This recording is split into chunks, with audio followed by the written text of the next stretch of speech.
अगर आप बैंक में डिपॉजिट कराते हैं या शेयर खरीदते हैं या कहीं भी इन्वेस्टमेंट करते हैं, तो यह वीडियो आपके लिए है। नमस्कार दोस्तों, हमारे चैनल में आपका फिर से स्वागत है। दोस्तों, कुछ दिन पहले मैंने नॉमिनेशन फैसिलिटीज़ पे वीडियो निकाला था। साथ ही 2 वीडियो आरबीआई द्वारा उद्गम पोर्टल चालू करने के बाद कैसे उसको ऑपरेट करेंगे, कैसे वहाँ से अनक्लेम डिपॉजिट का पता करेंगे, ये सब मैंने उसमें बताया था। उन दोनों वीडियो का मैं लिंक इसमें दे दूँगा, इस वीडियो के डिस्क्रिप्शन में दे दूँगा। साथ ही मेरा इस वीडियो को निकालने का मुख्य उद्देश्य है कि लोगों को अपने फाइनेंशियल इन्वेस्टमेंट्स या डिपॉजिट्स जो भी कराते हैं, अगर वो अपने जीते जी उनका उपयोग कर लेते हैं अन्यथा उनके स्वर्गवास के बाद वो राशि उनके उत्तराधिकारियों को बिना किसी परेशानी के प्राप्त हो जाए। तो इस बारे में पूरी जानकारी हेतु मैं आपसे इस वीडियो में चर्चा करूँगा। दोस्तों, हम में से ज़्यादातर लोगों ने बैंक में डिपॉजिट करा रखे होते हैं, चाहे वो फिक्स्ड डिपॉजिट हो या सेविंग बैंक डिपॉजिट हो। साथ ही हम पीपीएफ अकाउंट या senior citizen account, post office में भी अकाउंट खुलवाते हैं या जब सर्विस के दौरान हम ईपीएफ अकाउंट रखते हैं।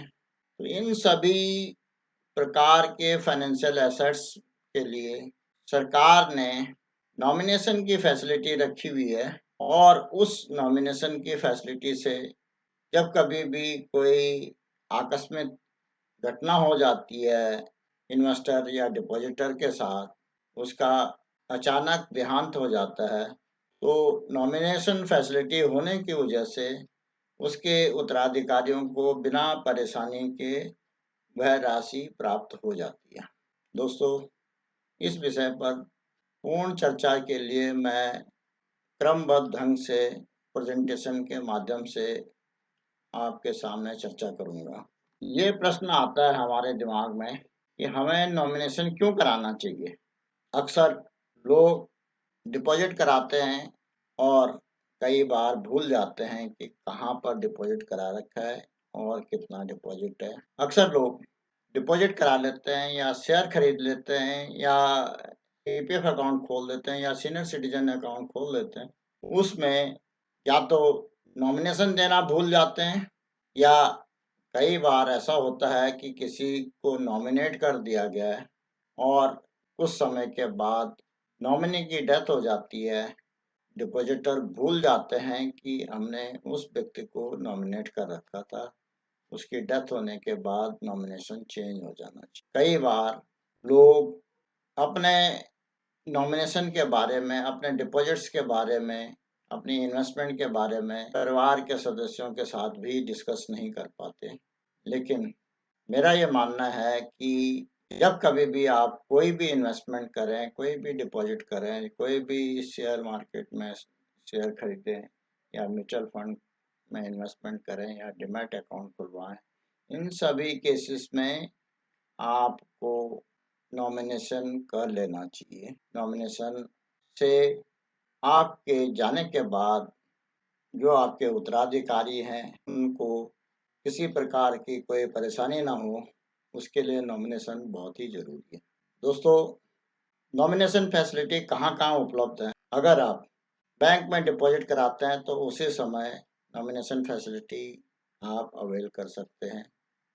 अगर आप पोस्ट ऑफिस में डिपॉजिट कराते हैं, सेविंग बैंक अकाउंट खुलवाते हैं या कोई आरडी खुलवाते हैं या कोई फिक्स्ड डिपॉजिट करवाते हैं, तो उस समय भी नॉमिनेशन फैसिलिटी अवेलेबल होती है, उसी समय नॉमिनेट कर लेना चाहिए। तीसरा, डीमैट अकाउंट खुलवाते हैं, वहाँ पे शेयर इत्यादि रखे जाते हैं, तो उसके लिए भी नॉमिनेशन फैसिलिटी है। पीपीएफ अकाउंट खुलवाते हैं, पीपीएफ में भी नॉमिनेशन फैसिलिटी है। ईपीएफ का अकाउंट खोला जाता है, उसमें भी नॉमिनेशन फैसिलिटी है। ऐसे ही सीनियर सिटीजन का भी अकाउंट खोला जाता है, तो उसमें भी नॉमिनेशन की फैसिलिटी है। जब आप शेयर मार्केट में इन्वेस्ट करते हैं, तो उस समय शेयर खरीदते वक्त भी आपने यदि डीमैट अकाउंट में नॉमिनेशन करा रखा है तो आपको कभी परेशानी नहीं। ऐसे ही डिबेंचर और बॉन्ड्स के मामले में भी है, क्योंकि आज की डेट में सारे डीमैट अकाउंट के थ्रू ही होता है। तो इन सभी केसेस में यदि अकेले आपने डीमैट अकाउंट में नॉमिनेशन कर दिया है तो उससे आप सारी परेशानियों से बच। आज की डेट में जो मोटी-मोटी रकम है पिछले वित्त वर्ष के अंत तक 31 मार्च 2023 तक जो बैंकों में अनक्लेम डिपॉजिट पड़े हुए हैं वो लगभग 35,000 करोड़ के करीब है। पोस्ट ऑफिस के डिपॉजिट की फिगर अवेलेबल नहीं है, लेकिन शेयर मार्केट में लोगों ने जो इन्वेस्टमेंट कर रखी है और वो कई सालों से क्लेम नहीं की, वो लगभग 40,000 करोड़ है। इसी ढंग से पीपीएफ अकाउंट में फिगर अवेलेबल नहीं है, लेकिन ईपीएफ अकाउंट के ईपीएफओ के पास भी आज की डेट में 35,000 करोड़ के करीब अनक्लेम्ड डिपॉजिट पड़े हुए हैं। इसी तरह बॉन्ड्स मार्केट में भी बॉन्ड भी अनक्लेम्ड पड़े होंगे, उसकी फिगर भी हमारे पास अभी उपलब्ध नहीं है। और ये मोटे-मोटे फाइनेंशियल इंस्टीट्यूशंस हैं, उसके अलावा मनी मार्केट इंस्ट्रूमेंट्स भी हैं, ट्रेजरी बॉन्ड्स हैं, सब आरबीआई बॉन्ड्स हैं, जो भी वो बॉन्ड की कैटेगरी में हम रख सकते हैं। उन सभी में नॉमिनेशन की सुविधा उपलब्ध है। अगर किसी भी व्यक्ति द्वारा जो लोन जो अकाउंट इन्वेस्टमेंट की गई है या डिपॉजिट किया गया है उसको सही ढंग से समय पर विड्रॉल नहीं किया गया तो उन केसेस में वो फंड वो डिपॉजिट का अमाउंट आरबीआई को या जो भी एजेंसी बनी हुई है उन एजेंसीज को ट्रांसफर हो जाता है। जैसे कि आरबीआई के पास depositor education and awareness fund बना हुआ है, जो भी फिक्स डिपॉजिट या सेविंग डिपॉजिट 10 साल तक अनक्लेम पड़े रहते हैं तो बैंक को इंस्ट्रक्शंस हैं कि वो ऑटोमेटिकली ट्रांसफ़र करके इस फंड में ट्रांसफ़र कर दें आरबीआई के पास। ऐसे ही पोस्ट ऑफिस के डिपॉजिट्स का भी है, उसके लिए सीनियर सिटीजन वेलफेयर फंड बना हुआ है, उसमें ट्रांसफ़र कर दिया जाता है। Investors education and protection fund बनाया गया है शेयर के लिए। जितना भी शेयर मार्केट में इन्वेस्टमेंट के बाद यदि 10 साल तक कोई अनक्लेम्ड पड़ा हुआ है शेयर या डिवेंचर्स, उन केसेस में investors education and protection fund authority बनाई हुई है, जो कि मिनिस्ट्री ऑफ कॉमर्स के अंडर है। उस अथॉरिटी के पास जो फंड का अकाउंट है उसमें सारा ट्रांसफ़र कर दिया जाता है। जब कभी क्लेमेंट आते हैं तो उनको क्लेम दे दिया जाता है। इनकी पीरियडिसिटी क्या है? जो बैंक डिपॉजिट हैं यदि 10 साल तक क्लेम नहीं किए गए तो उनको अनक्लेम डिपॉजिट में ट्रांसफ़र कर दिया जाता है। जो पोस्ट ऑफिस के डिपॉजिट हैं वो 7 साल तक क्लेम नहीं किए गए मैच्योरिटी के बाद तो वो सीनियर सिटीजन वेलफेयर अकाउंट में ट्रांसफ़र कर दिए जाते हैं। जो डीमैट अकाउंट या शेयर्स जो 10 साल तक क्लेम नहीं किए गए उन केसेस में वो amount investors protection and education fund में ट्रांसफ़र कर दिया जाता है। पीपीएफ भी यदि मैच्योरिटी के बाद 7 साल तक अनक्लेम पड़ा रहता है तो वो भी सीनियर सिटीजन वेलफेयर अकाउंट में फंड में ट्रांसफ़र हो जाता है। ईपीएफ का अकाउंट 3 साल के बाद इनऑपरेटिव हो जाता है, लेकिन ये फंड ईपीएफ के ईपीएफओ के पास ही रहता है अलग से। बॉन्ड मार्केट के फिगर अवेलेबल नहीं है, लेकिन उसमें भी मैच्योरिटी के बाद वही 10 साल का पीरियड होता है जिसमें उनको इन्वेस्टर्स प्रोटेक्शन फंड में ट्रांसफ़र कर दिया जाता है। इस तरह से इस पीरियडिसिटी को अध्ययन करते हुए ये फंड एक जगह कंसोलिडेट कर दिए गए हैं और उसके बाद बाहर जो भी एजेंसीज जिसके पास ये पड़ा हुआ है वो इसको सही क्लेमेंट के पास भिजवाने की कोशिश करते हैं। नॉमिनी का क्या स्टेटस होता है यह भी जरूरी है डिस्कस करना। Nominee can be legal heir और any other person. The role of nominee is like trustees on behalf of the legal heir. यदि किसी भी डिपॉजिटर या इन्वेस्टर्स के 3-4 लीगल हेयर हैं उनमें से एक को नॉमिनेट कर दिया गया है, उसकी ड्यूटी बनती है कि जितने भी लीगल हेयर हैं उनके साथ वो फंड जो भी उसको नॉमिनी के तौर पे मिला है उसको शेयर करेगा। यदि आउटसाइड लीगल हेयर्स में से किसी को नॉमिनी बनाया गया तो उसकी ड्यूटी बनती है कि वो फंड लेकर के लीगल हेयर को हैंड ओवर करे। Nominee is appointed to enable a bank or any other institutions to make payment of financial instruments relating to the person who had nominated him in his lifetime. उसका role सिर्फ यही है कि उस पैसे को bank से लेकर के और लीगल हेयर तक हैंड ओवर कर। Nominee has to discharge his duty on honourable basis as he or she is not an agent appointed on remuneration basis. वो जो भी रोल है उसका एक ट्रस्टी के तौर पर है और वो ट्रस्टी उस इंस्ट्रूमेंट या इन्वेस्टमेंट का जो भी पैसा मिलेगा वो सीधा नॉमिनी उठा करके लीगल हेयर को सौंप देगा बिना किसी कटौती के किसी भी खर्चे के। ये डिपॉजिटर और इन्वेस्टर के पास राइट होता है कि वो नॉमिनी को किसी भी वक्त चेंज कर सकता है। अगर किसी नॉमिनी की डेथ हो जाती है तो वो किसी और को नॉमिनी बना सकता है। अगर उसको ये लगता है कि ये नॉमिनी बाद में कोई लीगल हेयर के साथ झगड़ा करेगा या कोई डिस्प्यूट पैदा करेगा तो उस नॉमिनी को चेंज कर सकता है। रीजन फॉर इंक्रीजिंग अनक्लेम और pending financial assets in India.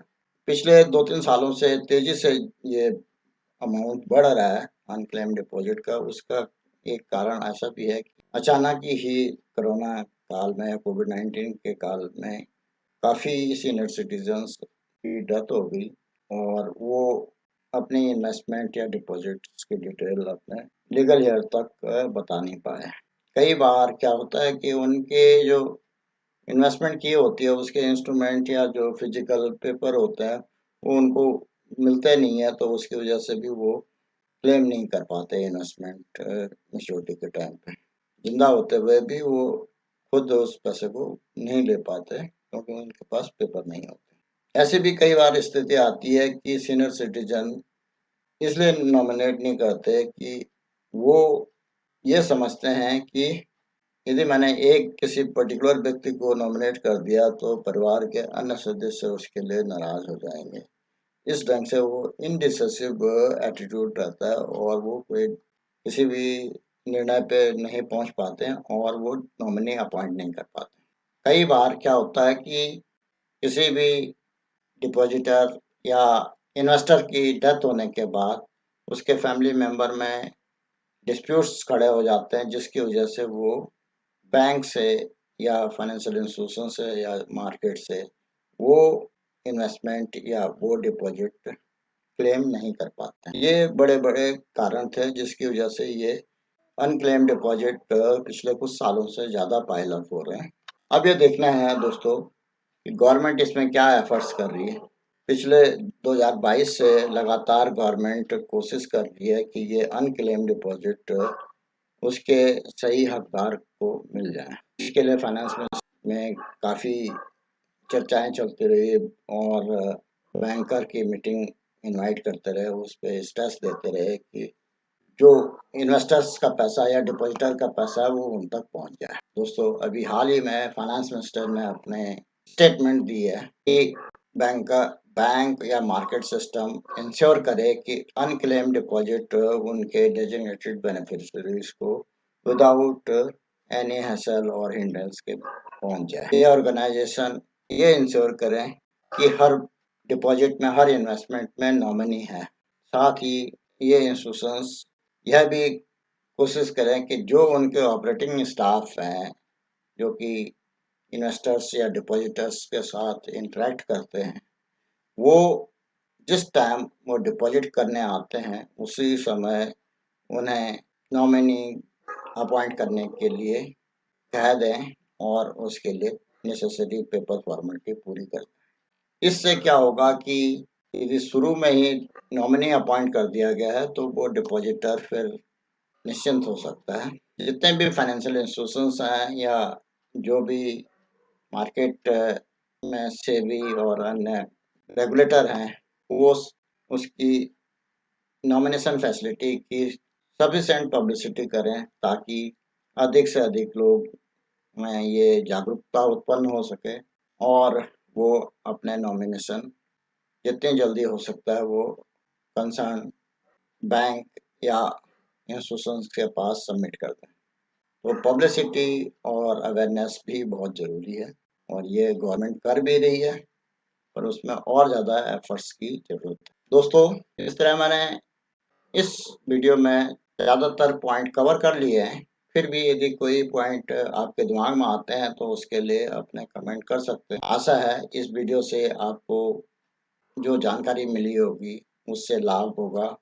साथ ही आप अपने जीवन में जब कभी भी इन्वेस्टमेंट करें या डिपॉजिट करें तो ये ख्याल रखेंगे कि आपने किसी न किसी को नॉमिनेट कर दिया है और इस वीडियो को ज़्यादा से ज़्यादा लोगों में शेयर भी करें ताकि अधिक से अधिक लोगों के पास ये नॉलेज हो जाए तो वो अपना निर्णय समय पर ले लेंगे और भविष्य में उनके जाने के बाद उनके उत्तराधिकारियों को किसी भी ढंग से कोई प्रॉब्लम नहीं हो। आशा है दोस्तों ये वीडियो आपको पसंद आया होगा।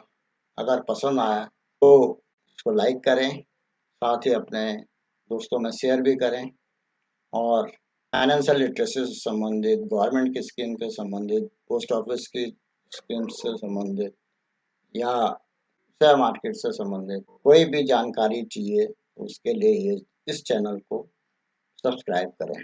साथ ही नए-नए वीडियो के नोटिफिकेशन के लिए बेल आइकन दबाना ना भूलें। वीडियो को अंत तक देखने के लिए धन्यवाद। जय हिंद, वंदे मातरम।